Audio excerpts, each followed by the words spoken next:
طيب انا ليه مجهز كل المنتجات دي علشان نتكلم عنهم النهارده، برغم النهارده الفيديو انا اصلا عامله علشان تعرفي اكتر على الهير واكس ستيك، حل مشكله الهشام. طبعا المنتجات دي خلال الاسبوعين اللي فاتوا اكتر مبيعا في ليلي سنتر لسببين: منتجات قويه فعاله، وكمان في ليلي سنتر بسعر ما يتقارنش باي مكان تاني. اول واهم منتج كان طالع ترند في ليلي سنتر مورد الخدود والشفايف، الماجيك بلاش، المورد السحري اللي بيديكي لون بينك روعة للخدود للشفايف وكمان للجسم. هتلاقيه في ليلي سنتر بسعر مش هتلاقيه تاني في اي مكان بنفس السعر. كمان الو ايفا بديل الزيت، اي حد دلوقتي بيطلب بديل زيت وبيشوف المتاح من الو ايفا، سواء بالصبار، الصبار وزيت الزيتون او الصبار وبروتينات اللبن، الثلاث انواع موجودين في ليلي سنتر وكمان متوفر بسعر كويس. طبعا مش هنتكلم على الكيرلي كريم اللي هو دايما اكتسح معانا في الفتره الاخيره. احنا بنشتغل في اكتر من صنف للكيرلي، منتجات معروفه وموثوق منها وكانت الناس بتيجي تطلبها، ولكن كله تقريبا لغناه. وبنشتغل دلوقتي بكريم بايو سوفت الكيرلي. بايو سوفت شركة محترمة ووفرت منتجات كتير قوي خلال الفترة اللي فاتت، مش بس الكيرلي كريم، منتجات تانية كتير. ولكن لو هنتكلم على الكيرلي كريم هنرشح بايو سوفت بقوة، وكمان جيل بذور الكتان برضو بتاع باي سوفت موجود. كمان عرض البادي سبلاش اللي مكسر الدنيا لسه موجود ومستمر، وزودنا الكمية امبارح في الشغل اللي وصل. اسعار مختلفه بقى في البادي سبلاش، تبدا معاكي من اقل حاجه في البادي سبلاش والاحجام الميني الصغيره، ولحد الحاجات العاليه في البادي سبلاش.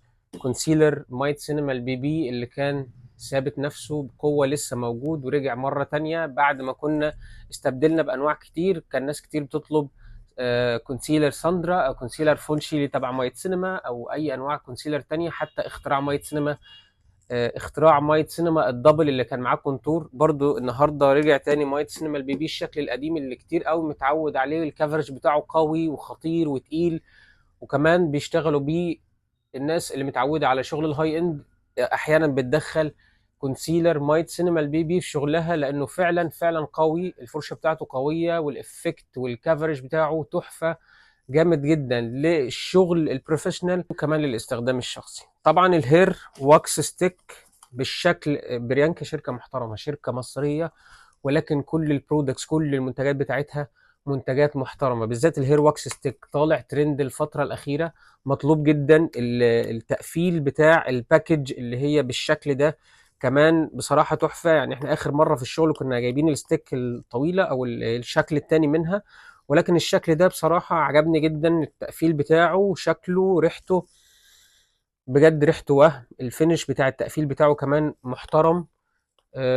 العبوة بتاعته كمان في الاستخدام هتسهل لك استخدام الواكس على الشعر علشان يلغي معاكي ويحل مشكلة الهيشان بشكل نهائي، خصوصا زي ما قلنا الناس اللي بتحب تعمل تسريحات ثابتة، الناس اللي هتكسل تعمل فورم وتسريحات ومكوى، وخصوصا احنا داخلين على الشتاء، فبتبقى مثلا بتحب تثبت شعرها او التسريحات المشدوده او حتى الكيرلي.